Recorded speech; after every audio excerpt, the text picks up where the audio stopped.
In the year 1324, a single man walked across the Sahara and broke the economy of the medieval world without ever meaning to.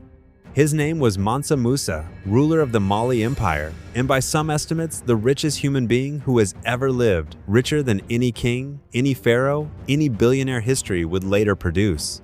He carried with him a caravan so vast it stretched for miles, 60,000 men, 12,000 slaves dressed in Persian silk, 80 camels, each burdened with 300 pounds of pure gold.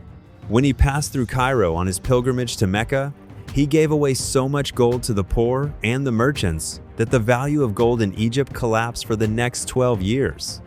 An entire regional economy brought to its knees by one man's generosity.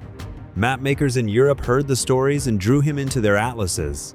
A black king on a golden throne, holding a nugget of gold the size of an apple, sitting atop a continent they had not yet dared to conquer. But here is the question that haunts historians and dreamers alike, the question we are going to sit with today. What if that wealth never left? What if the gold of Mali, the salt, the empire, the knowledge, what if all of it had stayed exactly where it was, protected, multiplied, defended, for the next 700 years? What would Africa look like today? To answer that, we have to understand what Mansa Musa actually built before we imagine what could have survived. Mali was not a myth. It was a functioning superpower stretched across West Africa, controlling nearly half of the world's gold supply at a time when gold was the closest thing humanity had to a universal currency. Its city of Timbuktu was not some primitive outpost, it was a global center of learning, home to the University of Sankore, where scholars debated astronomy, law, and medicine, and where the Sankore Library is believed to have held over 700,000 manuscripts, more than most European libraries of that era combined. Mali had trade routes running north into the Islamic world and beyond, exchanging gold for salt. Salt so valuable, it was traded pound for pound with gold in some markets. This was not a kingdom waiting to be discovered. It was a kingdom the rest of the world was actively trying to reach. Now imagine the divergence.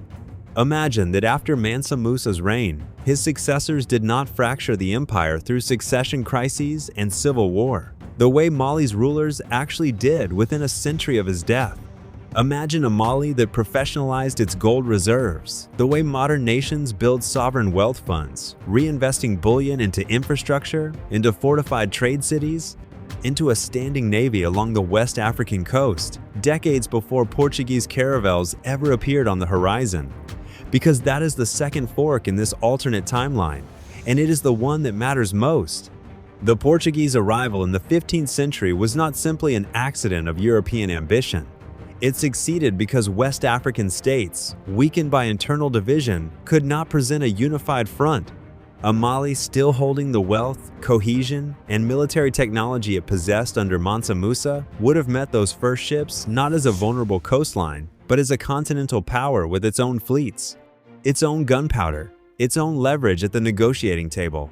The transatlantic slave trade, as historians increasingly argue, thrived not because Europe was simply stronger, but because it exploited fractures that already existed. Remove the fracture, and the entire architecture of the next 4 centuries begins to wobble.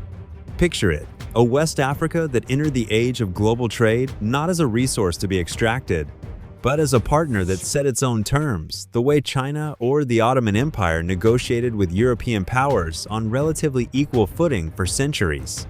Gold flowing outward not through conquest, but through controlled commerce, the same way Mansa Musa once used it to build alliances across the Islamic world.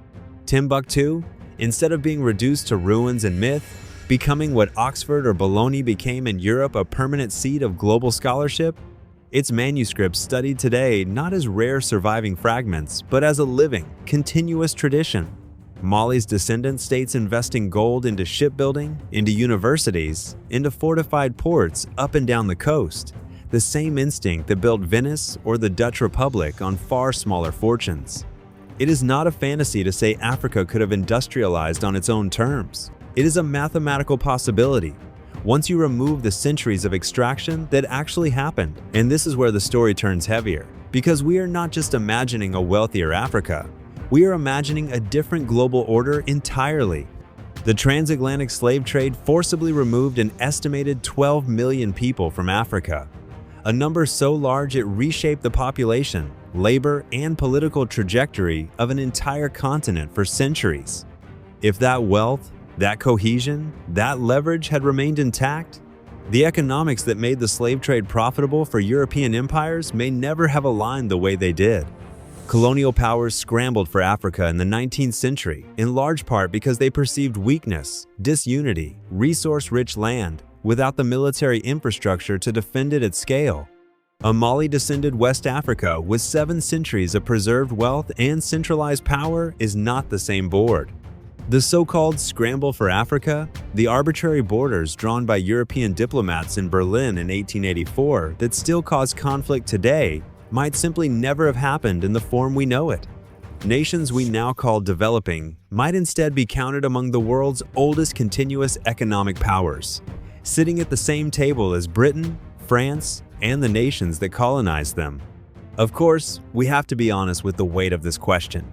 History is not a simple chain where removing one variable guarantees peace and prosperity. Mali itself was not without its own conflicts, its own inequalities, its own internal power struggles that had nothing to do with European interference. Wealth alone does not prevent collapse. Rome had wealth, the Mughals had wealth, and both still fell to their own internal pressures. Perhaps a preserved Mali still fractures on its own timeline, still faces invasion from rising Songhai or Moroccan forces, still bends under pressures we cannot fully model 700 years later. Counterfactual history is a mirror, not a prophecy. It does not tell us exactly what would have happened. It tells us what did not have to happen the way it did. And maybe that is the real reason this question refuses to let go of us. It is not really about gold, or camels, or a caravan that once broke Cairo's economy for over a decade. It is about the uncomfortable reminder that history is not fate. The poverty that headlines still attach to parts of Africa today is not some ancient, natural condition. It is the residue of a specific, documented, centuries-long transfer of wealth, labor, and autonomy out of the continent and into others. Mansa Musa did not build an empire that was destined to fall. It fell because of choices, invasions, and extractions made by people, not by history itself. So when we ask, what if that wealth had stayed, we are really asking something far more dangerous and far more honest. How much of the world's inequality was inevitable, and how much of it was simply taken? That is a question no counterfactual video can fully answer. But it is a question worth sitting with, long after the gold in this story has turned back into dust.